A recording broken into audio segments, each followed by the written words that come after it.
Dans cette vidéo, je réponds à un lecteur qui me demande voilà, comment faire pour gérer les changements de plan dans un agenda qui est déjà très chargé. Cette question, elle nous vient directement d'un sondage que je mets en place et qui se trouve à la fin de ma newsletter hebdomadaire. Si ça vous intéresse de rejoindre la newsletter hebdomadaire, il y a un lien qui se trouve sous cette vidéo. Donc la question en soi, c'est comment faire pour gérer un agenda déjà rempli auquel s'ajoutent des contraintes externes. Par exemple, ma semaine est planifiée, je reçois le lundi une convocation pour jeudi après-midi, ou bien j'apprends lundi que ma réunion de mardi après-midi est déplacée à vendredi matin. Je suis responsable d'une équipe et ces changements d'agenda n'impactent pas que moi. Donc, premier truc, avant d'arriver sur les tactiques pour dire non, pour négocier, je pense qu'il y a vraiment un truc qui est très important de garder à l'esprit, c'est diversifier tes options. Donc, diversifier vos options. Si vous êtes dans ce cas-là, diversifiez vos options parce que quand vous avez des options, vous êtes beaucoup plus convaincant quand vous allez placer des limites.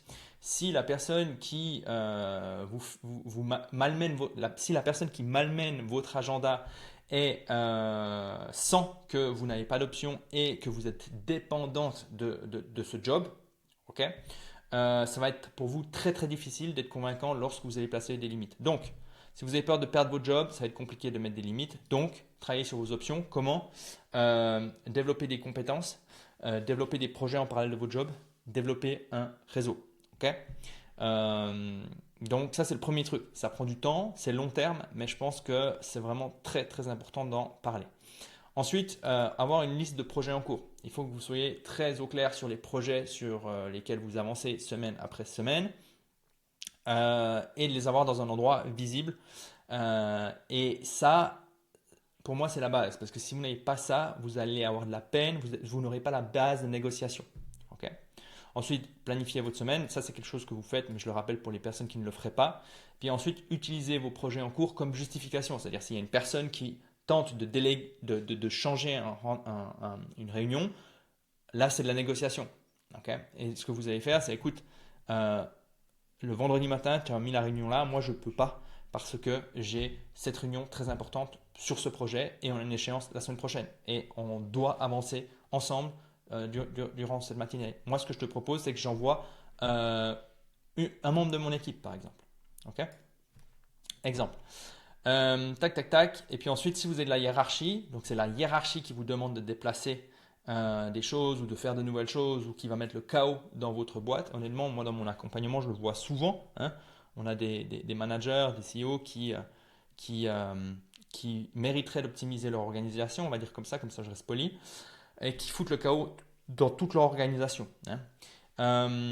Ils essayent de bien faire, évidemment, hein, mais il y a des choses qui ne savent pas, qu'ils font et qui créent du chaos. Et donc, si vous avez de la hiérarchie, si vous êtes dans cette situation, ce que je vous recommande de faire, c'est de ne pas dire non, mais de vous dire, ok, je peux venir vendredi matin, mais qu'est-ce que tu veux que je repousse comme projet pour que je puisse participer à cette réunion. Ok. Donc, être beaucoup plus dans la négociation, d'une manière générale, c'est le conseil que je vous donne si vous êtes dans cette situation, être beaucoup plus dans la négociation que dans l'acceptation sans broncher finalement d'un changement de plan. Voilà. On pourrait en parler des heures et des heures et des heures et des heures, mais je vais m'arrêter là. Non, je vais encore dire un dernier truc, c'est le concept de la semaine parfaite. C'est un idéal. La semaine parfaite, c'est un idéal. Moi, je vais vous montrer à quoi elle ressemble. Non, attendez, je vais venir, je vais la chercher. Semaine parfaite. Non, semaine parfaite. Je crois que c'est ça. Voilà. Donc là, j'ai une semaine parfaite et je vous invite à faire ça, c'est-à-dire pas copier mes blocs, mais d'être très au clair sur quel moment de la semaine vous acceptez les rendez-vous, les réunions, à quel moment vous allez faire du travail de fond, à quel moment vous allez gérer toutes ces petites urgences qui s'accumulent au fil des jours. Typiquement, moi, c'est ici, le vendredi après-midi.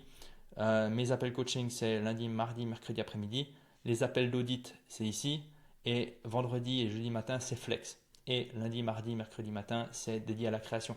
Ensuite, je donne ça à mon assistante avec les accès à mon calendrier et à ma boîte mail. Et ensuite, elle est en charge de gérer mon agenda. Alors, je ne dis pas que vous avez une assistante, je ne dis pas que vous allez pouvoir copier ce concept, mais essayez d'avoir des blocs dans votre semaine qui sont dédiés au travail de fonds. Ok.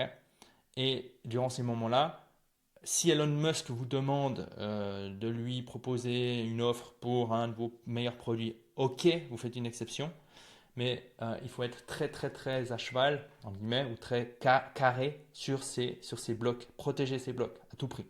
Ok. Donc voilà. Si vous n'êtes pas très au clair sur la notion de projet, projet en cours, périmètre de projet, comment savoir qu'est-ce que font mes équipes à quel moment, je vous invite à suivre une formation qui s'intitule la méthode des 4P. C'est une formation qui est encore gratuite, qui se trouve sur mon site et qui se trouve également en lien dans la description de cette vidéo. La méthode des 4P, ça va vous permettre de rejoindre l'Académie de l'organisologie et je montre finalement les 4 étapes pour commencer et terminer un projet sans se disperser. Et ça va justement dans ce contexte-là vous aider à avoir une vue d'ensemble sur vos différents projets. Si ça vous intéresse, le lien se trouve dans la description de cette vidéo. Et moi, je vous dis à très vite pour une nouvelle vidéo.